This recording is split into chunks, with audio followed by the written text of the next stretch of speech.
Ladies and gentlemen, I would like to thank the Farhad Taghizadeh for addressing the conference summary.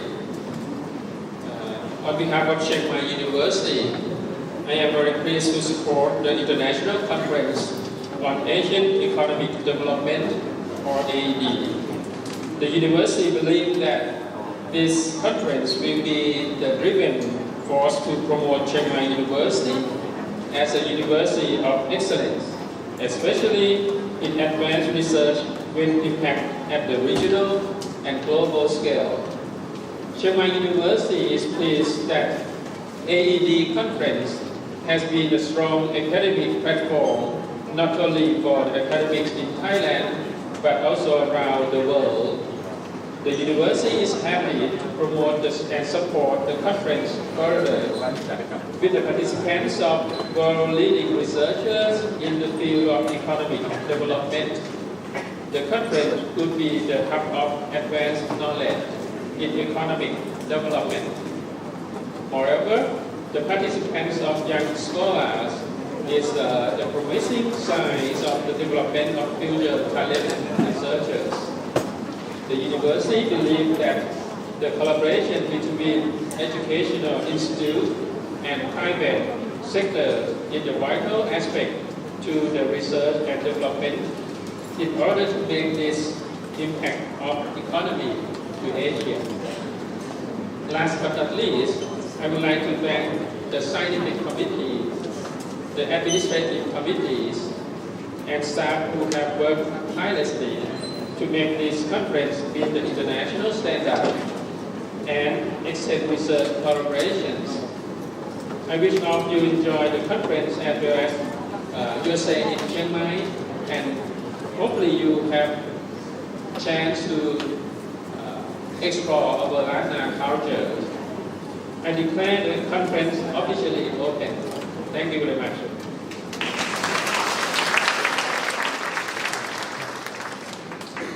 Thanks for marvelous message from Professor Phongrat. And now may I invite Professor Dr. Phongrat Sivadimongkol to present our keynote speaker with a token of appreciation.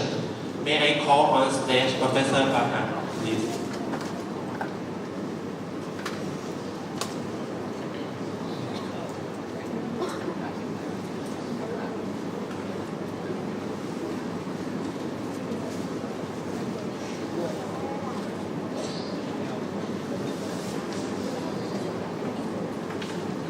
Next, I would like to invite all distinguished delegates and invite speakers to join a group photo on the stage.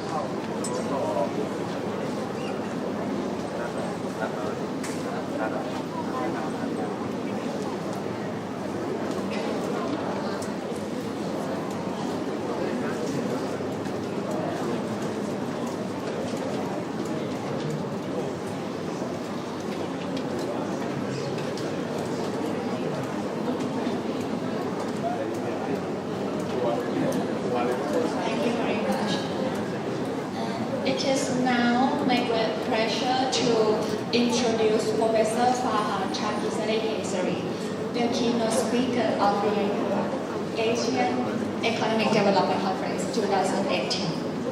Professor Farhad Taghizadeh-Hesary is a faculty member and assistant professor of economics at the Faculty of Political Science and Economics, Waseda University, Japan. In addition, he is a senior assistant to the Dean of the Asian Development Bank Institute, or ADBI, and visiting professor of economics at Keio University, Japan. Professor Farhad Taghizadeh-Hesary obtained his PhD degree in energy economics from Keio University. He was a visiting scholar and visiting professor at several institutions and universities, such as the Institute of Energy of Economic of Japan or IEEJ, Credit Risk Database CRD, Association of Japan and Graduate School of Economics of University of Tokyo. He has published on a wide range of topics, including oil and energy economics, green finance, small and medium-sized enterprise, monetary policy and banking. Moreover, he authored more than 40 journal papers and book chapters, including editorship of 6 books. Everybody, please join me in welcoming Professor Farhad on stage.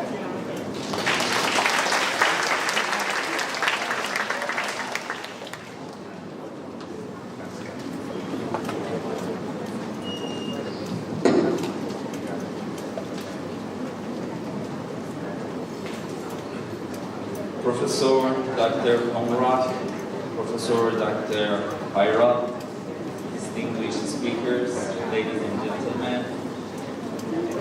It's my pleasure and honor to be here today. And first of all, I would like to express my thanks to Chiang Mai University for inviting me to this prestigious event. As kindly introduced by the coordinator, I'm from Waseda University. Let me introduce a little bit Waseda University. Waseda University is one of the oldest private universities in Japan, established in 1882. Presently, Keio University and Waseda University are two top private universities in Japan. At this moment, we have more than 50,000 students, and we are so much interested. I mean, Japanese university, including Waseda University, are interested in accepting and admitting international students. In this year, we admitted about 8,000 international students from different universities. As for alumni, Waseda University is among the top universities in Japan, 7 prime ministers of Japan and CEOs of several companies such as Sony, such as Panasonic, or even non-Japanese companies. The chairman and CEO of Samsung graduated from Waseda University. We will be happy to start cooperation, collaboration with Chiang Mai University and accept exchange students. So today I'm going to talk about renewable energy, green energy, from the financing aspect of it. As you know, in line with SDG, with Sustainable Development Goals, promoting clean energy is one of these goals. And on the other hand, one of the challenges, one of the main challenges for development of renewable energy, green energy, is difficulties that we have for accessing finance for promotion of these. So today I would like to explain about this challenge and define these challenges and provide solution, practical solution that work in other countries and we hope also be workable in Thailand. So the reference of my today presentation is from this book that presently I'm editing on green finance, jointly with Professor Jeffrey Sachs. He's very famous in the field of sustainable development, professor of University of Columbia, and Professor Wu Wing Kai, professor of UC Davis, University of California, Davis, and Professor Yoshino, the Dean of Asian Development Bank Institute. So in this book, that's the editing of it almost finished, and it's now in production process. It will come out in early 2019, but it's now available for pre-ordering in Amazon. So we try to collect 2 groups of papers, thematic papers and country papers. So in country papers, experience of different countries on solutions that they provided, and especially from the side of government for easing access to finance highlighted. And before I start my presentation and I talk about topic, at Asian Development Bank Institute, ADBI, which is the think tank and research institute of ADB, and it's based in Tokyo, and I'm also affiliated to this institute.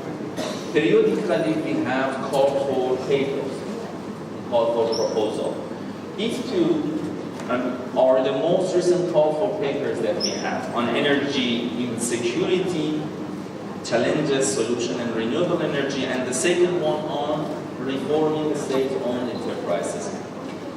So from the distinguished speakers, professors, or postgraduate students, especially if you are interested in this topic, because these call for papers are valid until August 30.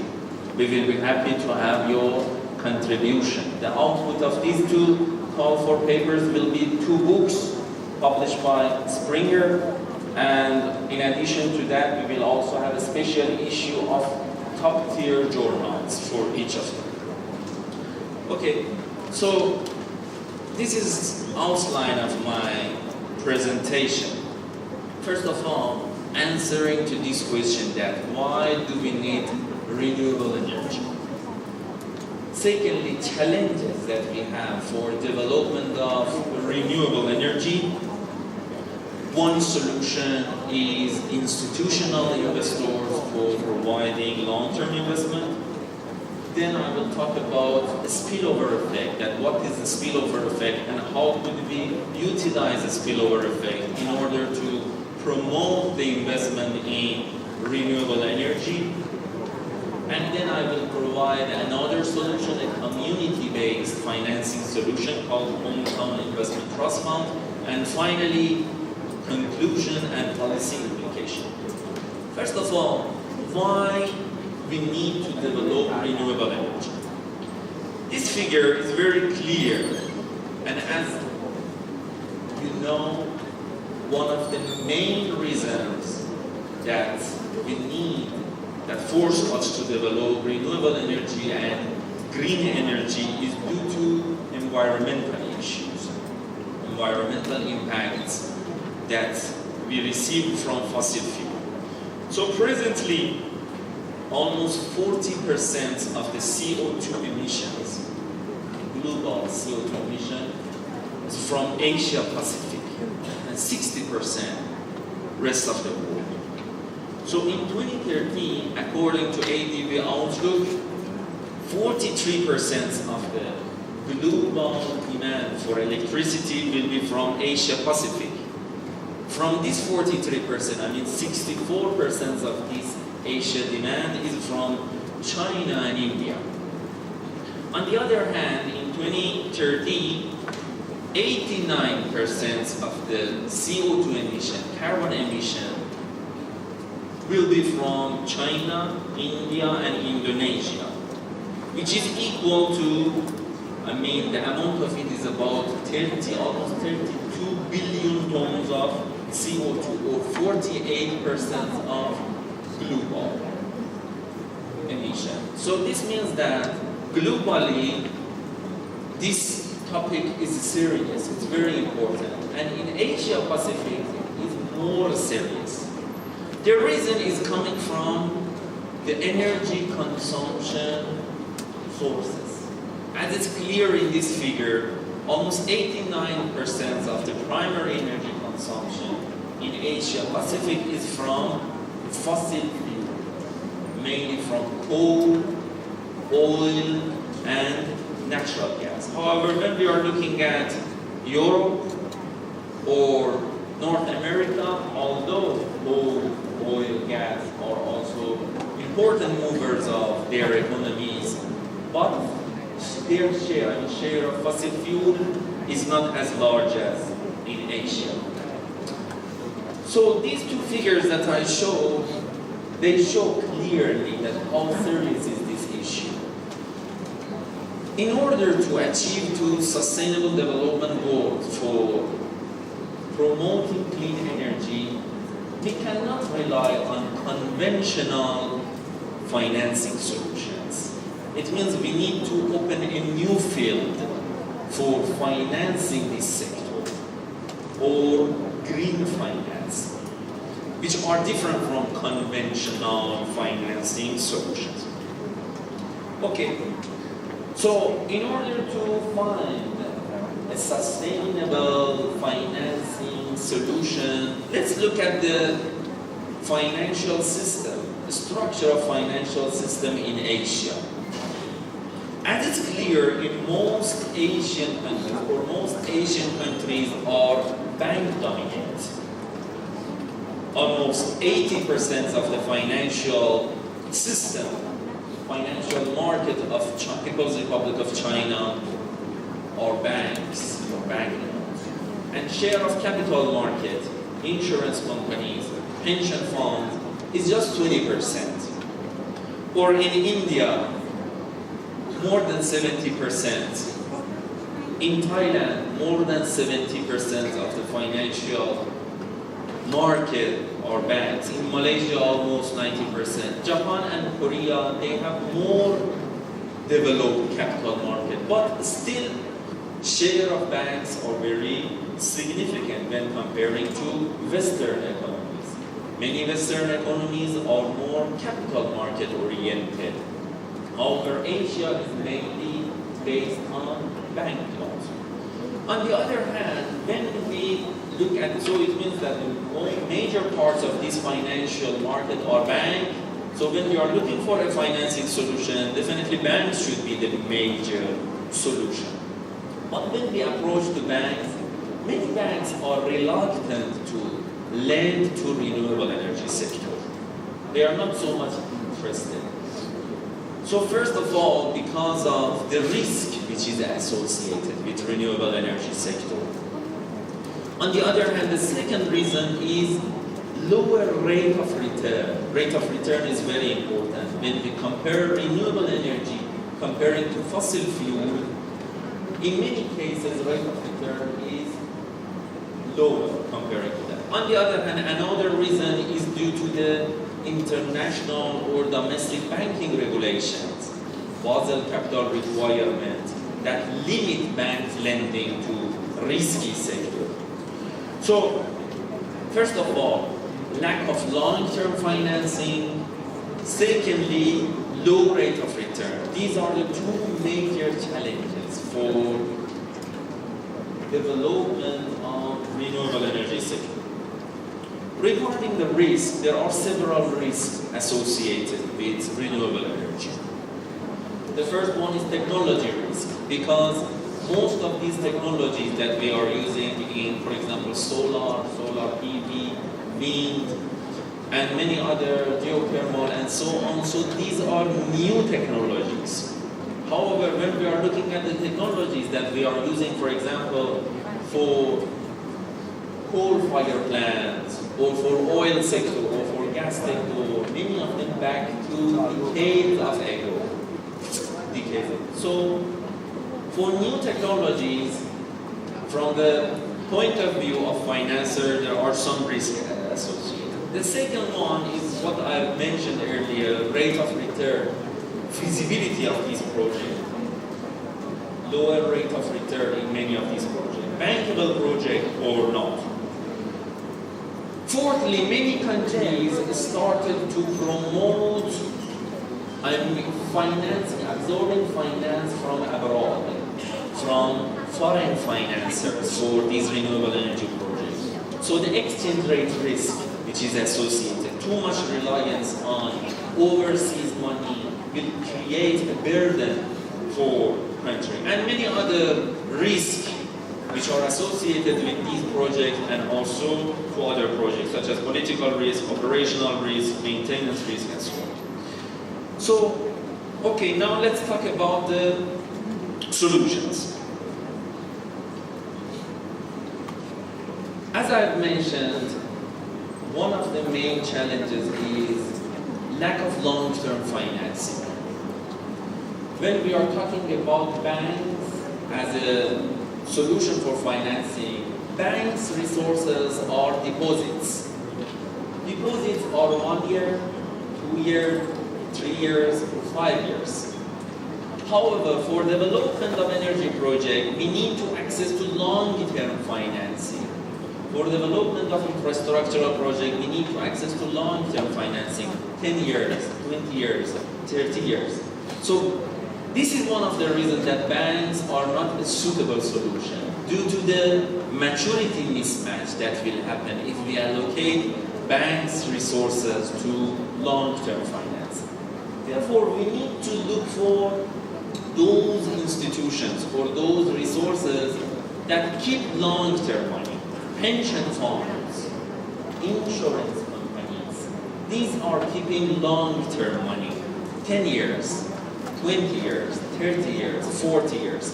So because of that, insurance companies and pension funds could provide a suitable solution for long-term finance. When we are looking at OECD countries, institutional investors in OECD countries, they are managing almost 100 trillion US dollar assets under management.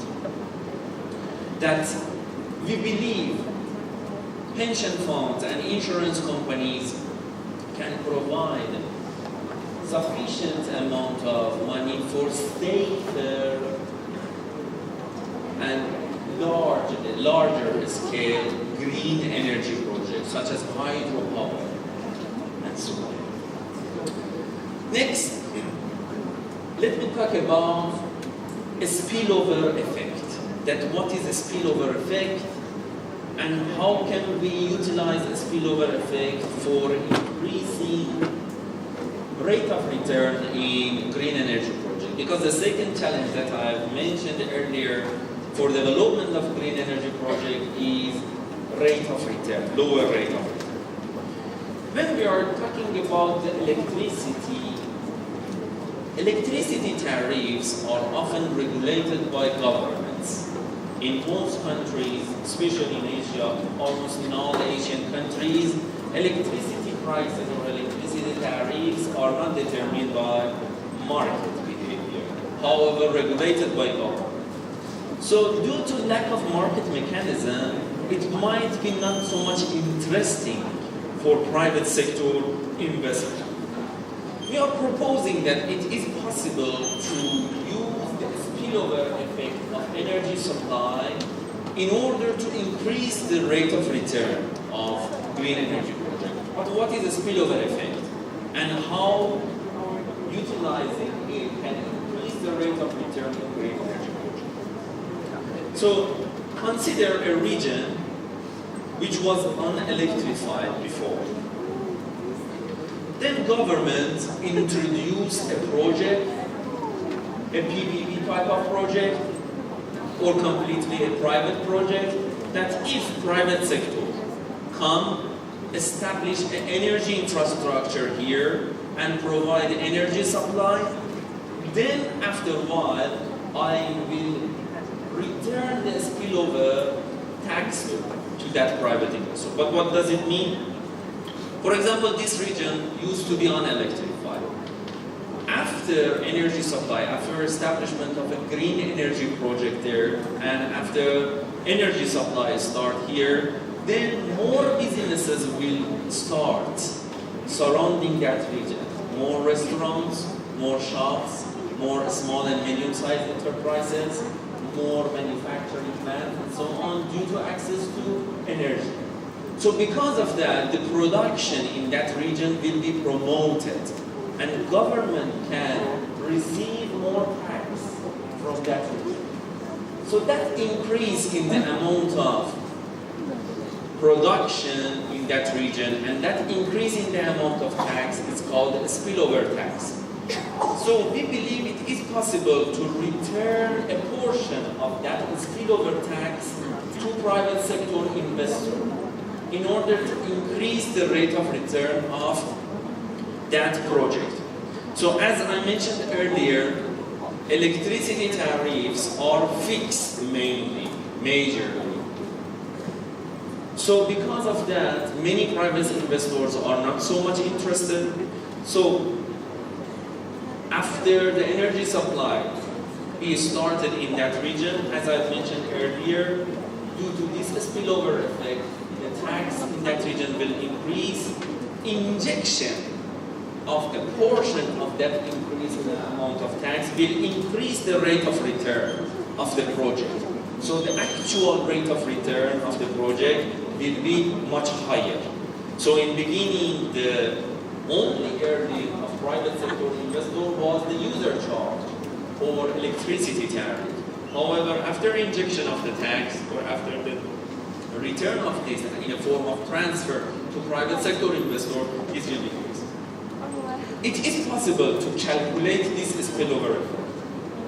At Asian Development Bank, we did a project for government of Philippines. So there is another type of infrastructure or project, a highway in Philippines which is called STAR. Government had planned for establishment of these projects. And we calculated the spillover production and spillover tax of government. T0 is the year of completion of this project, when this infrastructure built. As it's clear here, T+1 is 1 year after completion of this project. The total amount of government tax that received from this region reduced. However, after 3 years, the amount of tax increased. And in T+4, the amount of tax almost doubled. Because after the establishment of this infrastructure, more businesses started in the surrounding region, more restaurants, more hotels, more SMEs, more industrial plants, and so on. So we believe a part of this spillover tax need to be injected or need to be returned to the project in order to increase the rate of return. Next solution is a community-based financing solution.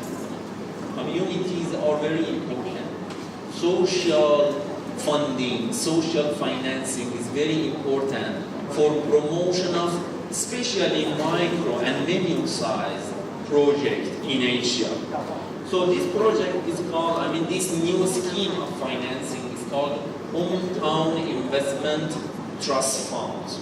So this book is available, and if you want to access to this freely, you can download this paper on ADBI website if you just Google this name. Let me explain that. What does Hometown Investment Trust Fund mean? What is the background and history of it? What is the process of it, and how it can contribute to easing the access to investment and finance? So I think everyone knows about Fukushima nuclear disaster. In March 2011, the great earthquake and the tsunami after that hit coast of Sendai, and after that, due to the damage of Fukushima nuclear power plant, Japan shut down almost all nuclear power plants and substituted this loss with fossil fuels, mainly with coal, with LNG, with oil, and so on. So one of the major reasons behind this nuclear shutdown is that people, especially people who were living in that region, they were opposing nuclear energy due to this, issue. So this figure shows the primary energy, the power generation of Japan is coming from which fuel. And it's clear, in 2014, share of nuclear became almost zero.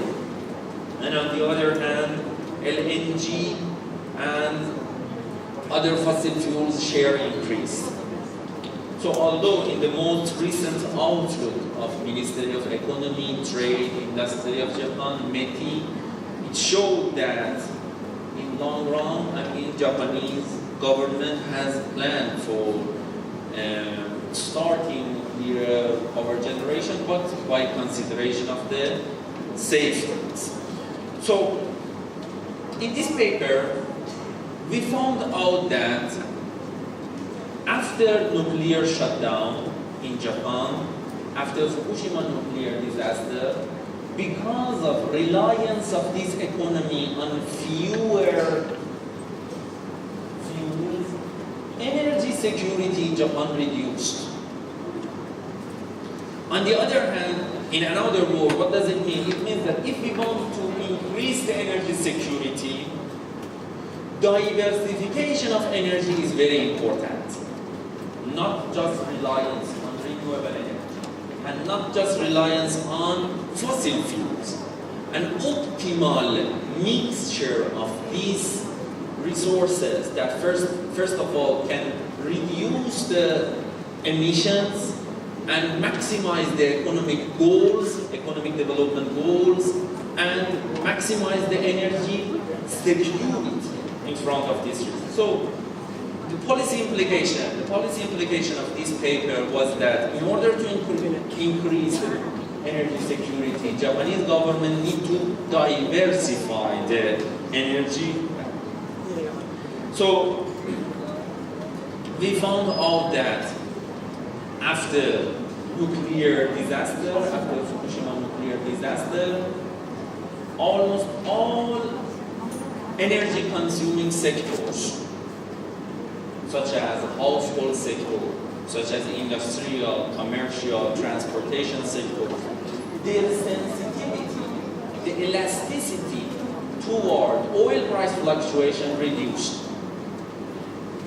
So let me give you a simple example. Imagine that I have two different sources of food.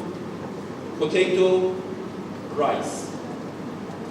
If price of rice increase a lot, then I will shift, because I want to survive, I will shift from rice to potato.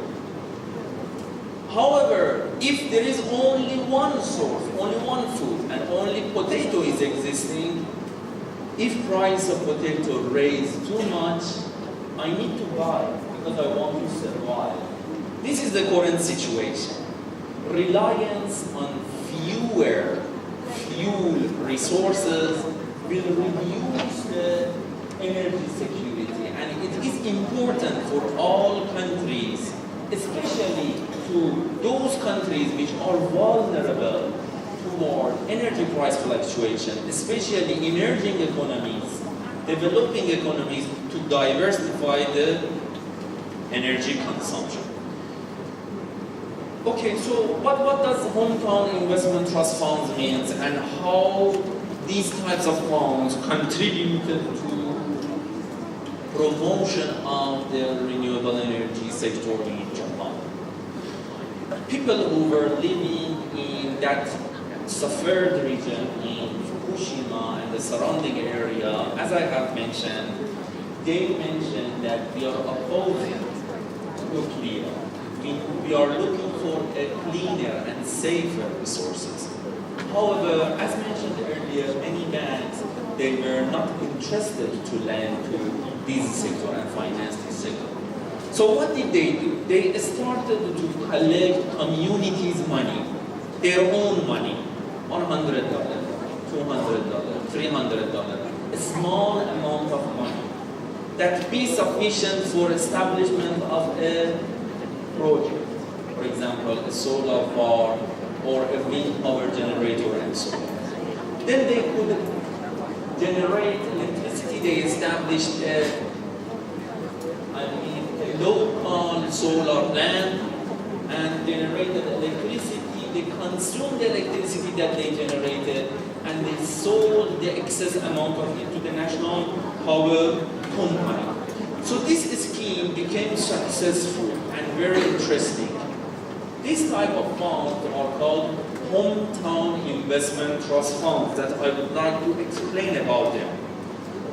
So as mentioned earlier, investments are coming from communities, local people, and a small amount of money, $100, $200, $300, for establishment of a green project, a green energy project, generation of the electricity, consuming the electricity, selling the excess of it to the national power company. And when this project became feasible, then banks will also come. Because, for example, when you approach the bank and they found out that this project is feasible and it's going on, so it's possible. And a portion of the capex which is needed for development of this project, also it's possible to be contributed by government through transfer payments from the, for example, the carbon tax and so on. So this project, this scheme became successful in Japan, and hundreds of funds under this scheme developed. So maybe many of you mentioned that this is a type of a crowdfunding. But what is the main differences between hometown investment trust funds and the conventional crowdfunding? The most important difference is the reason which is behind the investment. In the venture capital, in crowdfunding, the only reason that I have for my investment is profit. I'm looking for profit. However, for those people who were living in Fukushima, in beginning they were not looking for profit. They were looking for a clean energy instead of nuclear power. So, as mentioned here, we believe there is a warm feeling behind this investment, behind hometown investment trust fund, because the investors are sympathizing with the company or with the project. So if I want to give example of hometown investment trust fund, for example, one company which is the operator of these types of projects called Music Securities in Japan, by establishment of 40 funds could collect about 1 billion Japanese yen for establishment of this solar rooftop project in that.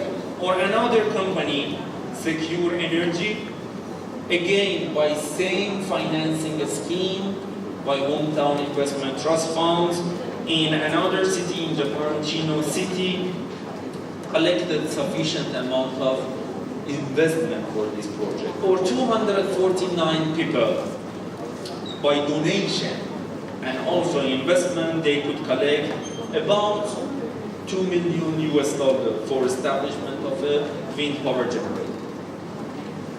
Okay, then after government of Japan found out that this scheme is workable and it is interesting, this scheme became a national strategy in Japan. Now one office is working under Prime Minister of Japan, under Prime Minister Abe's office, under this name, in order to use this scheme for other risky sectors that banks and many other financial institutions are not interested to lend.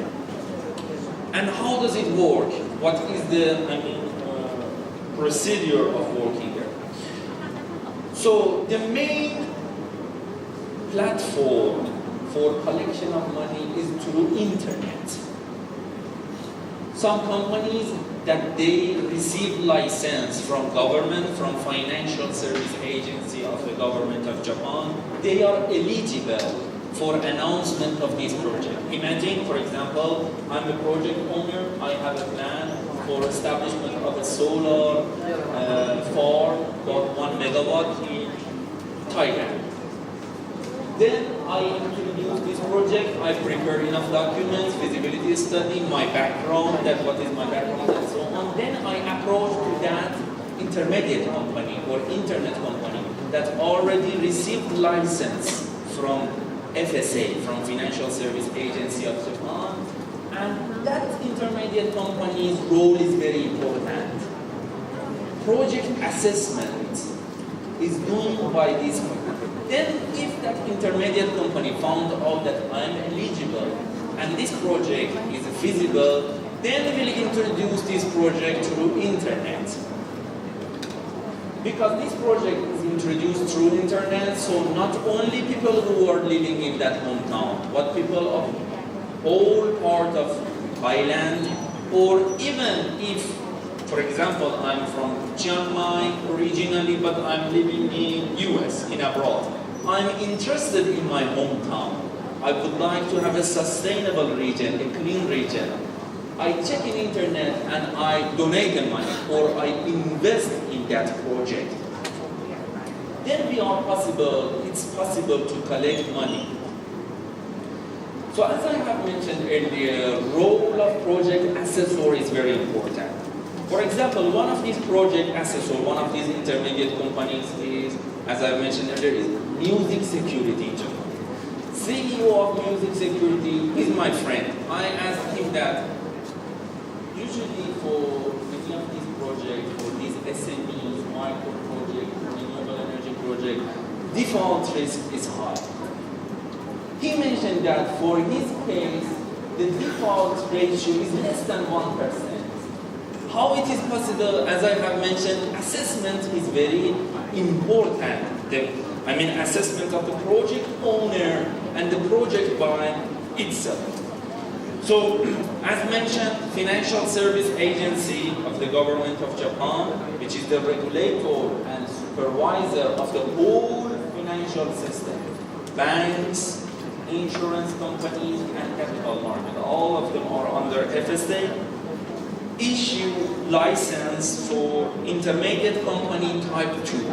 Intermediate company type 1 are securities companies, investment banks, and so on. So type 2 is under this. However, there are some important points that we need to consider. These types of investments are not guaranteed. Not guaranteed by government and not guaranteed by that intermediate company. On the other hand, or in another word, the Deposit Insurance Corporation of Japan does not provide any guarantee. So it is this issue. At this moment, about 10 companies, 10 intermediate companies, they already received license from government of Japan and from FSA, and FSA is supervising these intermediate companies. And these intermediate companies are doing assessment of other projects. So, thanks to this scheme, accessing to micro investment in the green energy sector of Japan eased.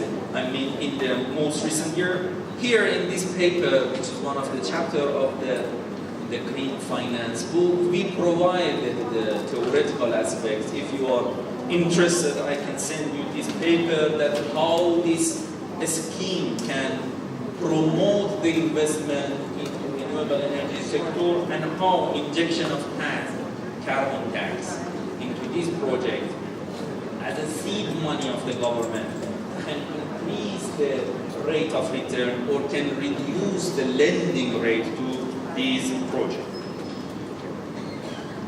Okay, so finally, I would like to mention the conclusion and the policy implications. First of all, diversification of energy resources, renewable energy and non-renewable. Because, for example, I hear from, usually we hear from many, especially international organizations, that their outlook for renewable energy sector, in my idea, is too much optimistic. The optimal way or a rational way is diversification by using renewable energy and non-renewable energy. We cannot get rid of the fossil fuel in our energy basket in the short run or medium term. So diversification of energy resources, renewable energy and non-renewable energy is important for energy security and mitigating environmental concerns in Asia Pacific. Too much reliance on overseas finance will create future burden for countries. It means the priority need to circulate the domestic saving rather than relying on foreign money too much. So circulating domestic saving to domestic investment and maximizing non-debt financing, FDI or remittances are key issues. Institutional investors, insurance companies and pension funds are potential long-term investors in renewable energy sector. Utilizing tax revenue or use of a spillover effect of energy project will increase the rate of return, and it's an incentive for private investors. For financing a smaller scale renewable energy project using micro investment schemes such as hometown investment trust funds, community funds, village funds are very important for collection. Thank you very much for your attention.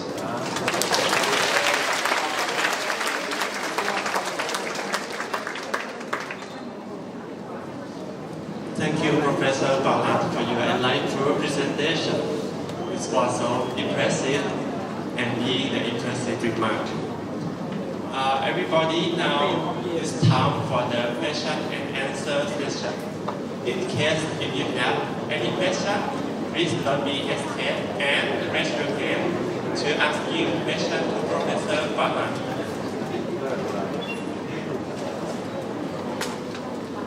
Anyone have any question?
Thank you very much for your good question. This is a question that usually when I present hometown investment trust funds outside of Japan in different countries, especially developing countries, they usually ask this question.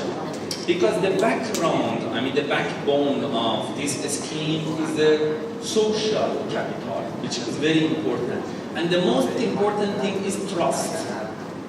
How can we trust that project? How can we trust that project owner? Because there is no guarantee for this kind of a scheme. So it is possible and it is applicable for other countries. We have used this scheme for in other countries also, in Cambodia, in Vietnam, in Peru, not only in renewable energy but also in other sectors. And we have now one project in Afghanistan. It is about almost a $30 million project in the energy sector. So it is very important to use the local capacity, especially among those people that they trust each other. Because if one person from outside comes, maybe that community they don't trust. For example, for the case of Afghanistan, for an unelectrified region, we meet them, we explain for them that how much electricity is important for them.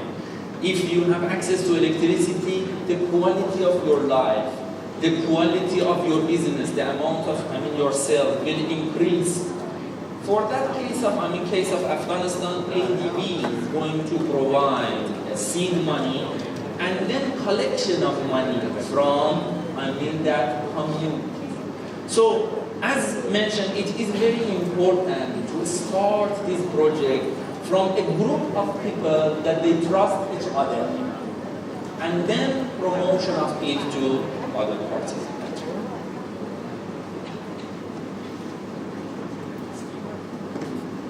Any more questions?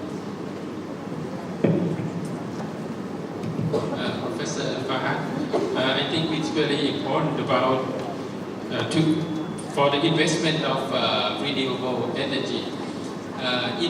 In Thailand, I think many projects that if we would like to introduce to the community to create a renewable project, it's very difficult to get the funding from bank. However, in Thailand, the government set up what we call the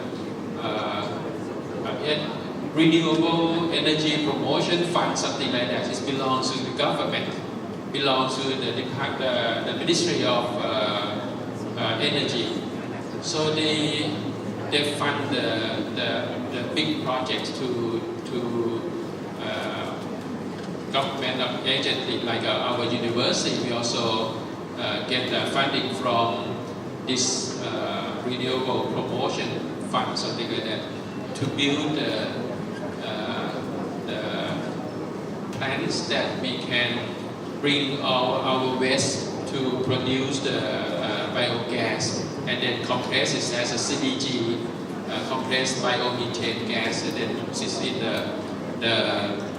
our bus. Or we also can ask for the support from the government to do the solar rooftop. But again, I discussed with many people on this issue, and it's very difficult if we look at the return, because it's very low IRR, something like that. So that's why I think very difficult to get a loan from the bank. However, can you explain more a bit about if we use taxation as the policy to encourage people to use more renewable energy? How can we do that? Thank you very much, Professor, for your good questions. So, first of all, regarding the carbon taxation, I'm not so much supporting carbon taxation, especially in developing countries, because this will put another, cost pressure, especially for, manufacturing sector and so on. However, for, new ways of funding and the government funding that you have mentioned, because when we are talking about support, usually we expect government to support. Many governments, they have several budgetary issues and so on, so we need to look for non-governmental solutions. So let me divide it into two parts, the financing into two parts. The first part for development of new technologies for renewable energy sector. The second one for development of the project, for example, a solar project and so on. In my idea, if we want to use government financing or government support, it's better that the government support be more in the first phase. It means for development of new technology, subsidies for more R&D in this sector, that concept. So we did one research at ADBI for 6 or 7 countries which are top producers of PV: China, Japan, US, Germany, Korea, Malaysia. What was the key behind their success? Most important thing that we found out was the support that their governments had for the R&D sector. For example, for the case of Korea, there is a company, a state-owned company, a governmental company called KOTEC, Korea Technology Development Company, like that. Or in the Korean language, they say KIBO. the low interest loans that they provide to manufacturers of PV, solar PV manufacturers for promotion of new technologies in order to increase the efficiency and reduce the production cost. So, in my idea, government support should be more in this field, and for promotion of the energy project, we need to rely more on private sector money. For example, for the case of solar, there is a very successful case in China, the National Solar Rooftop Project. That, what was the framework? How did it work? This, scheme, the solar and the National Solar Rooftop Project was a type of consignment selling of solar PVs. For example, I am a manufacturer of PV, I sell this solar to you as a household, you install on your roof, and then you need to return in 7 years, in 6 years. You generate electricity, you use the electricity that you are generating, you sell the electricity, and you pay that installment to me. And then after 6 years, 7 years, that you return all back for 20 years, which is the life of this PV system, 10 years, 12 years, this is your assets. So this scheme was so much successful in China, and recently in Japan also, several companies are starting. So this is my suggestion. Carbon taxation is important, however, we shouldn't focus so much on it because it will increase the production cost, also again another burden. We need to provide more incentive plans rather than creating another cost for the manufacturer. Government support be more to the R&D sectors and private sector money for the project development.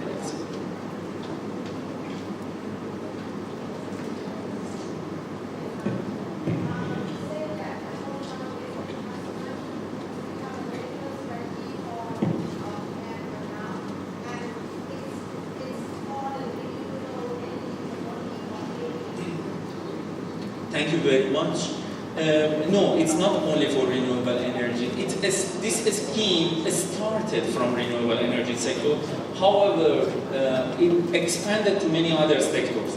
So I didn't put a slide because today I would like to focus more on energy sector and renewable energy. However, in the agricultural sectors, for example, I can send you more information about it. A group of farmers that they have planned for establishment or for promotion of their crop, but they don't have enough access to finance. They approach this intermediate company, they show their background, that we are farmers, we have, for example, 10 years, 20 years of experience, and this is our plan. For example, we need 10 million yen, 20 million yen, and then introducing that project through internet. Then I, as an investor, I'm interested, for example, that apple, which is from north part of Japan, and it's product of that group, I'm interested. So this warm feeling shouldn't just come from the feeling of belonging to a region, also to a product, also to a group, and so on. So I gave one example, music securities. So why name of this company is Music Securities? This Music Security, they were a group of musicians, guitar players. So they didn't have enough amount of money for promotion of their activities and so on. However, they have a big fan group. They established a fund, they named it Music Securities Fund. Many people were fan of that group. Many of them donated, many of them put money and so on. Then they found out that this scheme is applicable. However, they are still keeping Music Securities name. What they are using is they expanded it to agricultural sector, to renewable energy, many other sectors.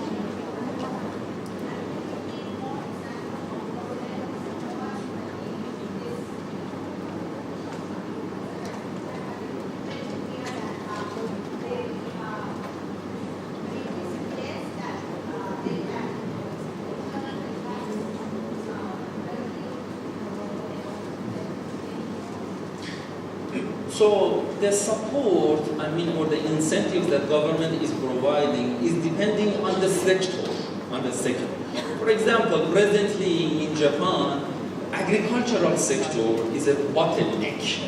The efficiency, the productivity in the agricultural sector of Japan is very low. Only 1% of Japanese GDP is agricultural sector, but 2 million people are working in the agricultural sector. So government need to support that sector because of the food security and because of the employment for keeping the income. For example, for the case of agricultural sector, government has some tax exemptions, or government is also providing some low interest loan. So the scheme is, this scheme, depending on the government policy, maybe government return some tax, maybe government exempt tax, maybe government also brings some seed money as very low interest loan or zero interest loan and so on, depending on the policy of the government.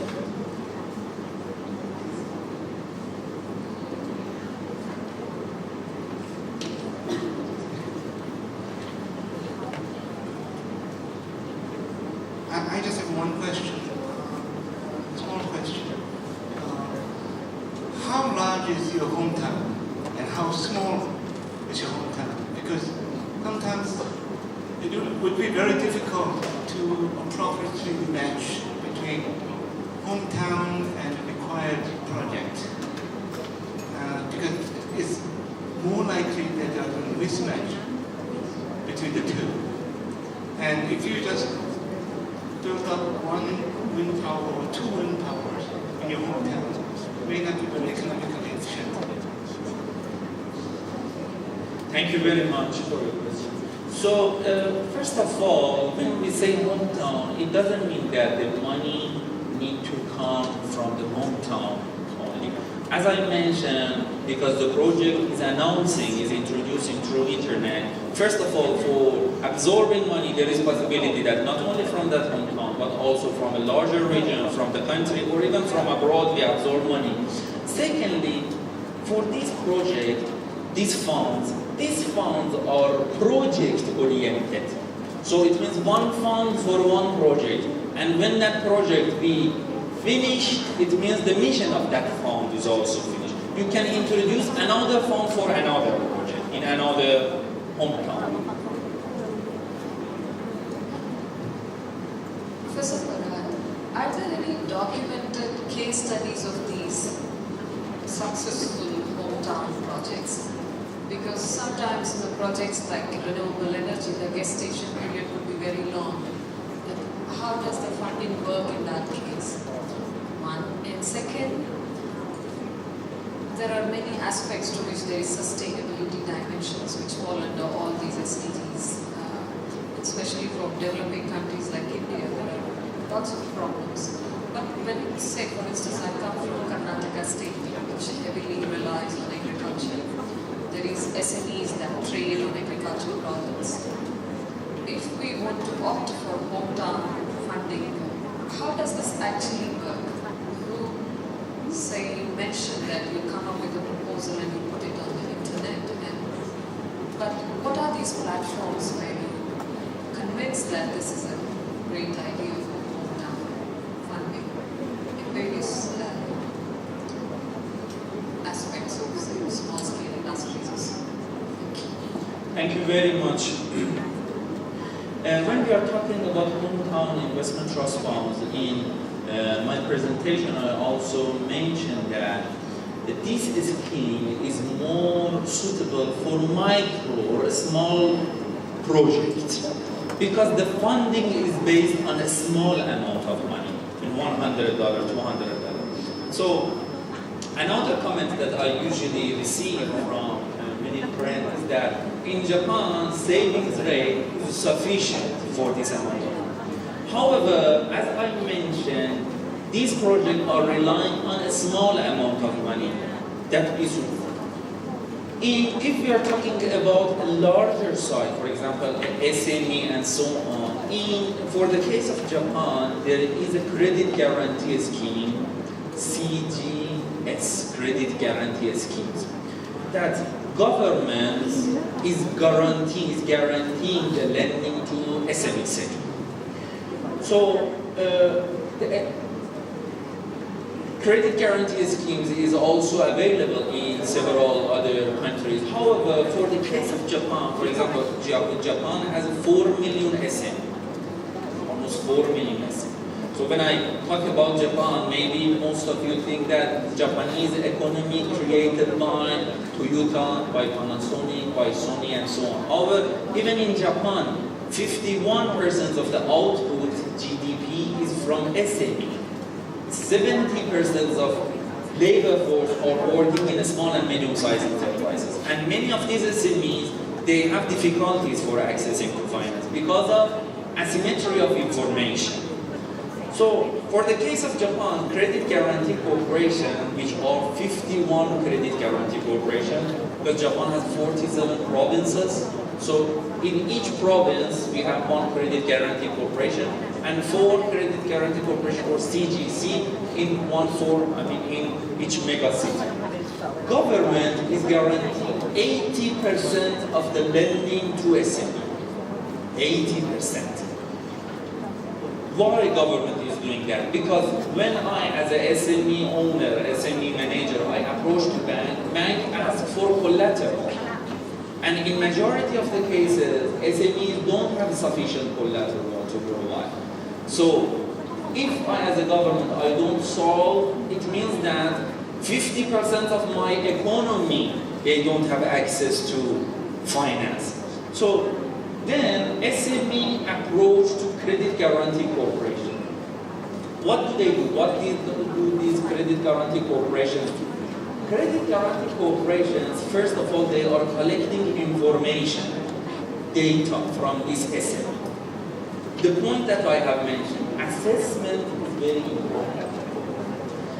In Japan, before 1990s, lending to different companies, to SMEs, to large enterprises, was mainly based on real estate as a collateral, land as a collateral, because land is the most valuable asset. However, presently, lending is based on credit, is based on information, is based on assessment. I don't ask for collateral, I don't ask for real estate collateral. So these credit guarantee corporations, first of all, they collect information, data. They don't do the assessment by themselves. They collect that data, they collect the information in a nationwide credit database. That for the case of Japan, it's called CRD, Credit Risk Database. I used to work at CRD of Japan. I was economist at CRD of Japan. At CRD of Japan, we collect the data of these SMEs and we do credit rating of SMEs, credit scoring of SMEs. The same thing that large companies such as S&P, Moody's, Fitch are doing for large enterprises, CRD is doing credit scoring, credit risk assessment for SMEs. Then based on the credit assessment results, which will be ranked from 1 to 10. We tell Credit Guarantee Corporation that this SME is very risky. You shouldn't guarantee. Because if you guarantee and this SME is too much risky, it means it will be default. Or if we find out that the rating of this SME is very good, or the risk of it is very low, government will ask for very low premium from this SME. Because the risk is very low. So it means the premium that government or that CGC is asking from that SME, it is depending on the risk. And then after government receives this premium, government is guaranteeing 80% of the lending. It is almost $2 million for each SME. So it means 1.6 million of this amount of loan is guaranteed by government. Then that SME go to bank. Banks see that 80% of the risk covered by government, only 20% risk. For that 20% risk, several banks, they do assessment by themselves. Then through this, the lending will be easy. And it's interesting to mention that from these 4 million SMEs in Japan, 1.6 million SMEs, they already received guarantee from this scheme.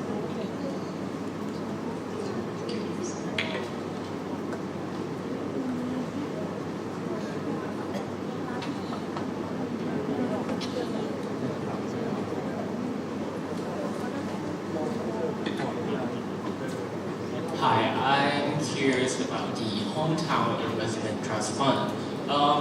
If I wanted to invest in those small-scale projects, do you have any specific website for that, or you have to go to the bank and say, hey, I want to invest to this company, like those funds that they invest in stock market to make it more easy? Thank you for your question. So, as I mentioned, FSA of Japan, Financial Service Agency of Japan, authorize some companies to be intermediate company. If you approach to FSA website, there is a list of a company, authorized company, that the website, everything. Then, if you go to website of that companies, that one of them is this music security, you will see bunch of projects. For example, a project for producing Apple, a project for generating clean energy in this region. Then when you click on each project, the full information will be there. One of the advantage of this scheme is clear access to information. You know that where your money is going, to which project, the background of that project owner, the rate of return of this project, everything is clear. So the clear information answering to the question that you asked is one of the tools that will make trust.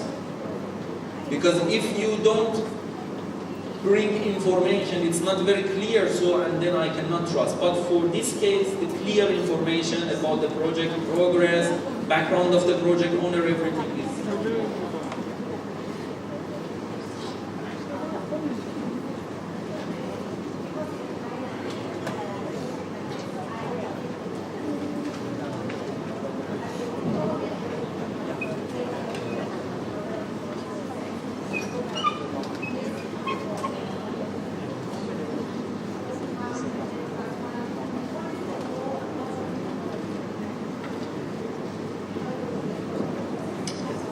Thank you very much.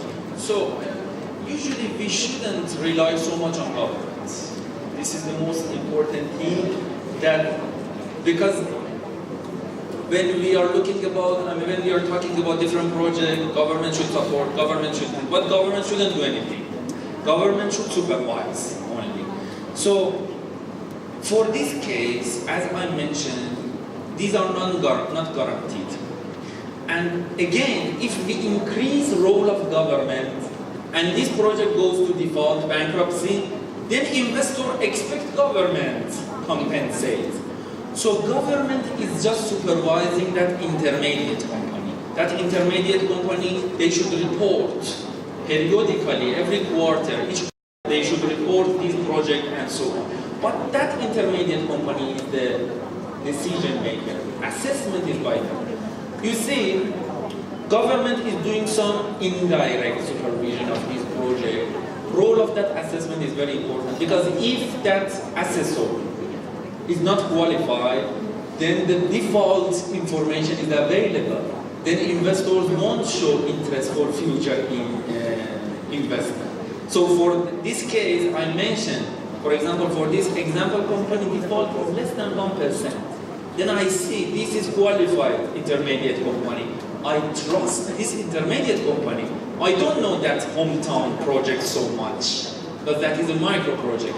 But when this intermediate company says that rate of return is 7%, is 8%, this is qualified and so on, I trust.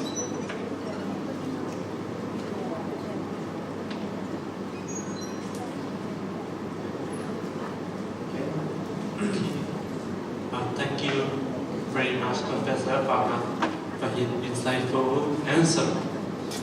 On behalf of Faculty of Economics, Chiang Mai University, I would like to give thanks to Professor Farhad for his sacrifice his time for presentation to us.